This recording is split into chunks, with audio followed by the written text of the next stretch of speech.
We are going through the C-47 Skytrain from BitgoHobby. Stick around. Welcome everybody back to Just Plain Crazy. I am Brendan. Thanks for joining me again down here in the lair. I have been given a plane for review by Bitgo Hobbies, and it is the C-47 Skytrain. This is going to be their plug-and-play version. They have a couple versions of this plane available. They have a smart, ready-to-fly version, which includes receiver, transmitter, everything that you need to get started. They have a plug-and-play version, which is what I have here, and then they also have a BNP version, which is going to be a bind and play version, which you're just going to have to bind up your radio to what's already in there. So I'm going to have a receiver thrown in this thing, my own battery, but let's talk about this thing. It is a almost 58-inch wingspan plane, dual motors, all right, 1100 kV outrunners, counter rotating in this new version too. And this plane isn't like a super new, it's been out for a little bit now, but this is going to be my first chance to get a hold of this thing and really check it out. So again, 1100 kV motors, dual 40 amp speed controls, they're counter rotating, 58 inches on this thing, and it's going to run on a 3S 2200 is what they called for. And if anybody saw my review of the BitgoHobby PT17 Stearman, you could check that out there. If you haven't, that thing is supposed to have roughly the same battery in it. We wound up putting a 4000 in there in order to get it to balance, but it gives you plenty of flight time. So if you're going to add weight in the battery if you possibly can. But I'm excited to get into this thing and do the unboxing of this. So if you would stick around. So I am excited to get through this thing, guys. A couple things to note. It is two different colors available. This one is going to be the green one with the invasion stripes, and I think I have a mod for this thing. I got to see what it's going to look like when I get it out. We're going to try it. And then it also comes in the Skybus version in that gray. So two different options here for the C-47 that you can get. I did notice a small typo here on the box, but just kind of looking this thing over. One of the other things that I did notice is, you know, you're looking at a 10-minute, if you guys can see that, a 10-minute flight time down there, and they recommend this as a level 2 build. I found the PT17, even though the directions were a little bit wonky, I found it fairly easy and intuitive to get through it. I expect this one to be about the same, now knowing a little bit more about Dynam products, but still excited to get into this thing and see what we can do.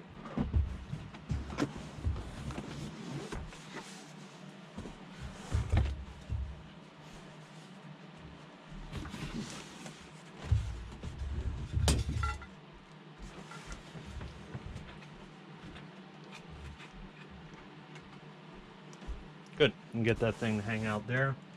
Get ourselves our handy dandy X-Acto knife.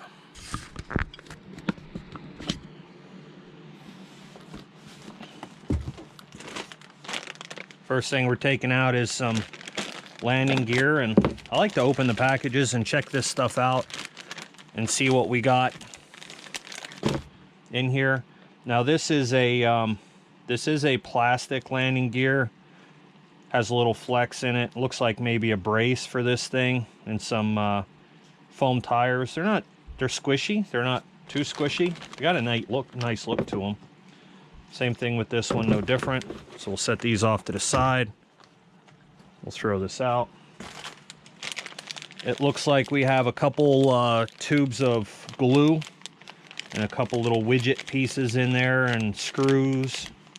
And it looks like maybe a control horn, maybe for the elevators or something, is in there. Here are our ESCs. Now it does say on the box, it does say 240 amp, and I do notice here that it does say 230 amp on there. Not like it changes my opinion of anything. Obviously it's more than ample for the model, but looks like your motors are going to plug right into there. Looks fairly easy. They got an XT60 connector on the outside, and then we have our speed controls Y harnessed right here, and again, like always, we'll put some safety locks over those. And this does feel like a silicone wire. It does feel pretty pliable. So again, just a typo on the box. And we do have 2 counter rotating props, or 2 counter rotating motors. So I will be curious to see. These are going to be right and lefts. They're going to be different. We got hubs, nice aluminum hubs. Again, got a screwdriver in there, which I thought was handy in the last model, and a little tail wheel. So let's go ahead and take out these boxes. We got some destructions underneath, some stickers.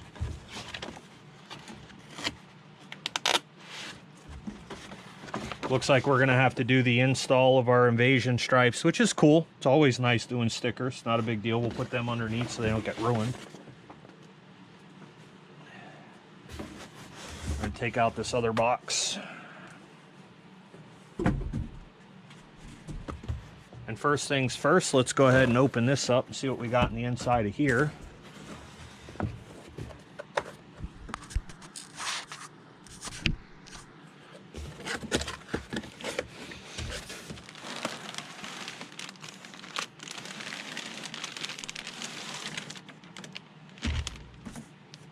So this thing is coming in, if I remember, memory serves me, just under 200 bucks.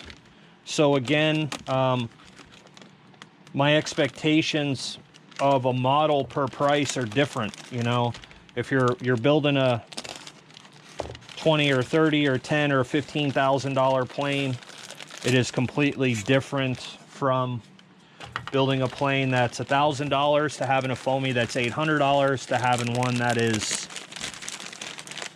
$200. So I just keep that in mind as I go through a model. So there's definitely no stickers on here. The paint job is 3 tones, 4 tones, if you will. They have the invasion stripes; those are painted on. They're not a decal. They do have a different green paint here on the belly and the tail than on the sides. So it looks like we'll have to do decal installation and stuff. And my curiosity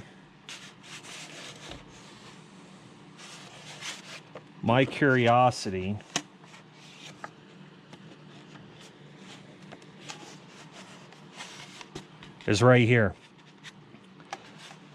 What I'm thinking I want to try on this thing, and I'd like to fly it first and see how it flies, but I'm thinking I'd love to cut this door open and hinge this with a servo, and then have paratroopers be able to eject out that door once it's open, and then be able to close that thing again. So time will tell. We'll have to do some investigation on that. But it looks like the nose here comes off somehow. Yeah, that's pretty stout magnets. You're not going to lose that. Thing pushes underneath. Man, that thing clicks in there. That's positive. They already have some Velcro and strapped in there for a battery, so you're not going to have a ton of battery room. It looks like that's all the bigger that's going to fit is a 3S 2200, which is fine if that's what it needs. And again, looking on the inside, they already have the elevator and the rudder servos mounted up, and those are those cool ones. It's a shame you can't see them.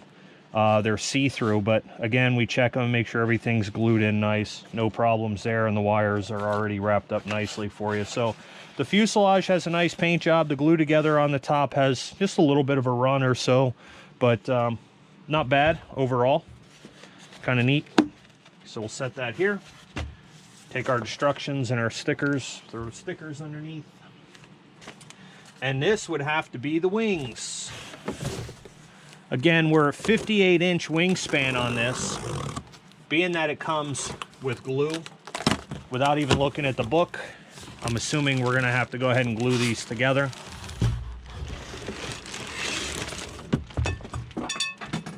Lost my carbon spar, fell on the floor. Oh, we got all kind of pieces in here. The tails. Got the elevator halves. And then this seems to be a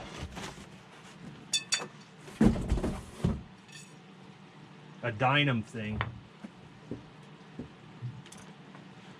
Set the fuselage back there. This seems to be a Dynam thing where they have, once you put the wings together, you have to glue this piece in there. The piece is, it's got a little bit of a bow to it, but it's really flexible without breaking it. So you can set that with some weight. I'll show you how to do that. And let's crack these wings open and take a look. I like when manufacturers, they take the time and protect the stuff. I've bought in some expensive ARFs over the years, and they literally throw all of the monocoated pieces literally in a box. They don't wrap them, they don't protect them or anything. So, and here on the motor shafts, you have little foam things to protect the shaft and the threads, which is nice. So my first look of the wing, I do have a small ding right there. Again, I keep price point in mind here, but at the end of the day, I'm going to bang this thing up more getting it in and out of a vehicle than that. So it's not on the foam. It's nature of the beast, I guess, if you will. They have some plastic fan shrouds or motor shrouds here. They feel fairly flexible, which is good. I don't think I'm going to worry about like cracking one of those. They have some give, which is nice. The hinges, they are using covered servos, and the hinges are these foam hinges. So again, like I do with any model, it doesn't matter the price point. If they're just foam hinges, I'll take some Blenderm tape in there and just push that down in the crease, and that way that'll keep that thing, even before the first flight, forever cracking. You'll never have an issue with it. But that don't look bad. And then we have some removable covers here where it looks like we're gonna have to hook that ESC into the top, but at least we'll have access. And this is the part where you put in your carbon rods, and then you glue everything together and glue the covers in. So it's nice that we have a, you know, a little bit of a cover here to protect this stuff, and we can get access to our pieces. So not bad.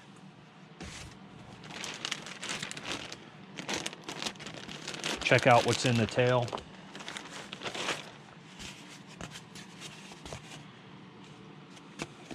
Standard just kind of foam elevator and horizontal stab. We always work the foam back and forth, lock to lock, and it definitely looks like that's where that plastic piece is going to go in. And you could see they have maybe some bigger injection marks there. If those circles bothered you, you could sand that off maybe if you want. It don't bother me. I'll leave that on there.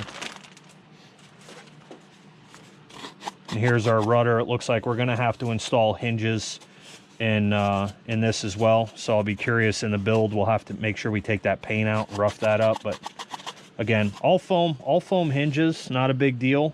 Again, everything's getting Blenderm tape. And I have a lot of sport jets. Let me do it exactly. I don't know. I do that time to time. I lose my knife. But I have some sport jets that I paid a lot of money for that have foam hinges, just the way the manufacturer does it. And I put Blenderm tape in them, and those things get beat up and they fly really fast. So, and I don't have any issues with those. So don't be afraid like you're going to have a model crash because of foam hinges. Just take the precautions and build it the right way. I don't know, those little foam things, maybe we'll save those. Maybe it'll come in handy for something down the road. Again, motor's protected, pretty well centered in the cowl. Foam hinges here. These are already horned and hooked up to your ailerons, and the same deal. So overall, we have to lay everything out. The wings, if we were to join these together, you know, that's a nice wingspan. You ought to be able to see that and not be too big a deal to transport. You could throw it in the back seat of your car. So that looks pretty good. Yeah, look, exactly nice. So there's that piece, this piece, and there. And then we have our landing gear, our props, Little bag of goodies, as I said, and glue. And then we have our ESCs. So that is, gentlemen and ladies, if there are any in the house, that is the breakdown of our Dynam C-47 Skytrain from Bitgo Hobbies. That's what it looks like unboxed. Time to clean up this garbage and get rid of the trash, get that out of the way, and check out our instructions.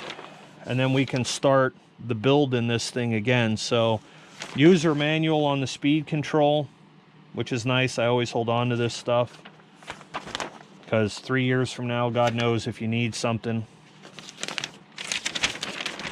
you can reference back to it.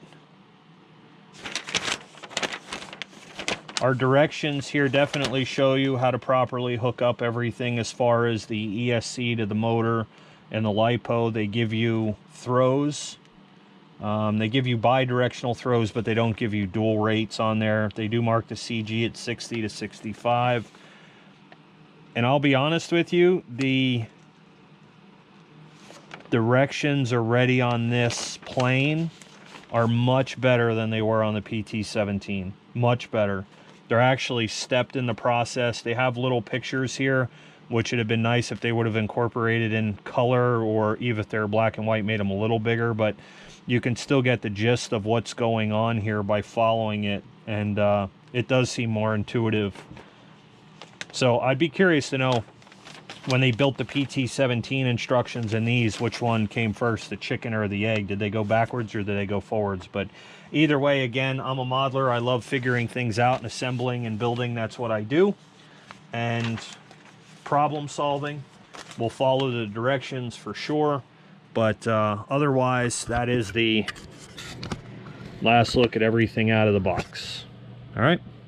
So with that being said, I hope you liked it. If you like it, like it. If you didn't like it, hit that button twice for me for sure. It always helps out the channel. Like, share, subscribe. And if you're interested in something like this, a C-47 dual runner, dual outrunner airplane, you know, 2 motors on this thing, counter-rotating props, makes it a little bit easier to fly, a little more symmetrical, if you will, when it does a lot of the power-ups. It's not yawing one way or another, especially slowing down.